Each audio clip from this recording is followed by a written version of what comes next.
వాటిల్లు. విశ్వ హిందూ పరిషత్ ఆధ్వర్యంలో ఈరోజు కలెక్టరేట్ వద్ద నిరసన ధర్నా నిర్వహించారు.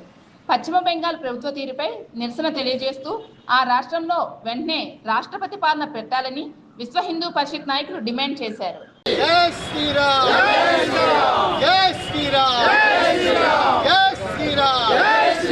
भारत माता की भारत माता की भारत माता की वंदे मातरम वंदे मातरम वंदे मातरम वंदे मातरम वंदे मातरम పశ్చిమ బెంగాల్లో రాష్ట్రపతి పాలన వెంటనే విధించాలి విధించాలి పశ్చిమ బెంగాల్లో రాష్ట్రపతి పాలన వెంటనే విధించాలి విధించాలి పశ్చిమ బెంగాల్లో రాష్ట్రపతి పాలన వెంటనే విధించాలి విధించాలి పశ్చిమ బెంగాల్ ప్రభుత్వాన్ని వెంటనే రద్దు చేయాలి రద్దు చేయాలి పశ్చిమ బెంగాల్ ప్రభుత్వాన్ని వెంటనే రద్దు చేయాలి రద్దు చేయాలి పశ్చిమ బెంగాల్లో టీఎంసీ ప్రభుత్వాన్ని వెంటనే రద్దు చేయాలి రద్దు చేయాలి పశ్చిమ బెంగాల్లో టీఎంసీ ప్రభుత్వాన్ని వెంటనే రద్దు చేయాలి రద్దు చేయాలి పశ్చిమ బెంగాల్లో టీఎంసీ ప్రభుత్వాన్ని వెంటనే రద్దు చేయాలి రద్దు చేయాలి జై శ్రీరామ్ జై శ్రీరామ్ జై శ్రీరామ్ జై శ్రీరామ్ జై శ్రీరామ్ భారత్ మాతా కీ జై భారత్ మాతా కీ జై భారత్ మాతా కీ జై పశ్చిమ బెంగాల్లో రాష్ట్ర ప్రభుత్వాన్ని వెంటనే రద్దు చేయాలి రద్దు చేయాలి పశ్చిమ బెంగాల్లో రాష్ట్ర ప్రభుత్వాన్ని వెంటనే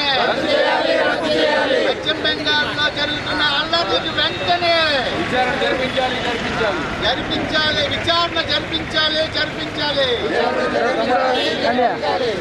పశ్చిమ బెంగాల్లో రాష్ట్రపతి పాలన వెంటనే పశ్చిమ బెంగాల్లో రాష్ట్రపతి పాలన వెంటనే పశ్చిమ బెంగాల్లో రాష్ట్రపతి పాలన వెంటనే పశ్చిమ బెంగాల్లో రాష్ట్ర ప్రభుత్వాన్ని వెంటనే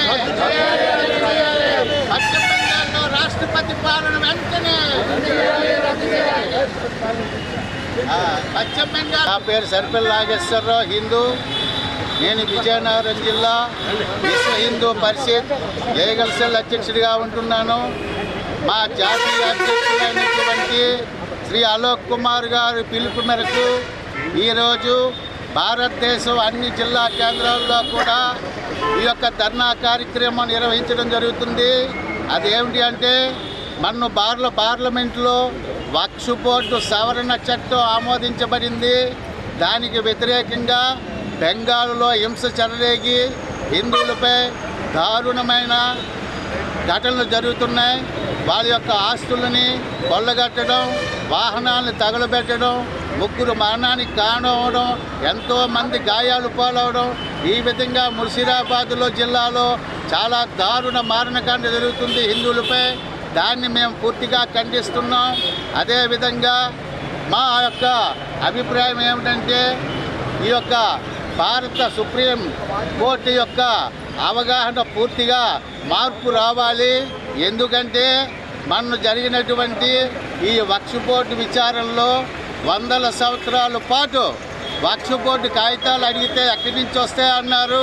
1000 సంవత్సరాల నాటి అయోధ్య రామ మందిరం గురించి ఎందుకు ఆధారాలు అడిగారు. అందువల్ల ఈ యొక్క న్యాయస్థానం యొక్క ప్రక్రియను పూర్తిగా మార్చాలి. మార్చితే కానీ భారతదేశం అభివృద్ధి చెందదు.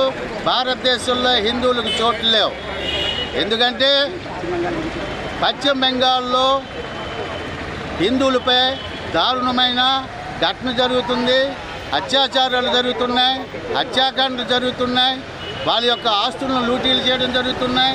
వాళ్ళ యొక్క వాహనాలని, ఇళ్లల్ని మొత్తం అందరినీ తగలబెట్టడం జరుగుతుంది. చాలా ఘోరంగా ముర్షిదాబాద్ జిల్లాలో జరుగుతుంది. వేరే దారి లేక సొంత దేశంలోనే వాళ్ళు వలసవాదులు అయిపోయి హిందువులు వేరే జిల్లాల్లోకి, వేరే రాష్ట్రంలోకి వెళ్ళిపోవలసి వస్తుంది. అక్కడ మమతా బెనర్జీ యొక్క గవర్నమెంట్ని పూర్తిగా రద్దు చేసి రాష్ట్రపతి పాలన విధించి మమతా బెనర్జీని అక్కడి అల్లలు జరుగుతున్నటువంటి వాటిని పూర్తిగా విచారణ చేసి సంబంధిత భారతదేశ ద్రోహుల మీద తగినటువంటి చర్య తీసుకోవాలని మా జాతీయ అధ్యక్షులైనటువంటి శ్రీ అలోక్ కుమార్ గారు ఇచ్చిన పిలుపు మేరకు ఈరోజు విజయనగరం జిల్లా కలెక్టర్ వారి ఆఫీసులో మేము ఈ ధర్నా కార్యక్రమం నిర్వహించడం జరుగుతుంది. కావున హిందువులందరూ ఐక్యంగా ఉండి మన యొక్క ఆస్తుల్ని, మన దేశాన్ని మనం కాపాడుకోవాలి. ముస్లింలకి 55 దేశాలు ఉన్నాయి, వాళ్ళు ఎక్కడికైనా వెళ్ళిపోతారు. క్రైస్తవులకి 180 దేశాలు ఉన్నాయి, వాళ్ళు ఎక్కడికి వెళ్ళిపోతారు. హిందువులకు ఏ దేశము లేదు, భారతదేశం తప్ప. ఈ భారతదేశం మనది. అందువల్ల ఈ వక్ఫ్ బోర్డును పూర్తిగా రద్దు చేయాలి. పూర్తిగా రద్దు చేస్తే కానీ మనము హిందువుల యొక్క ఆస్తులు, ధనమానపేనాలు సురక్షితంగా ఉండవు.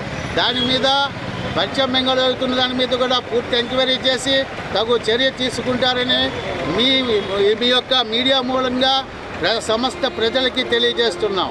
జై శ్రీరామ్.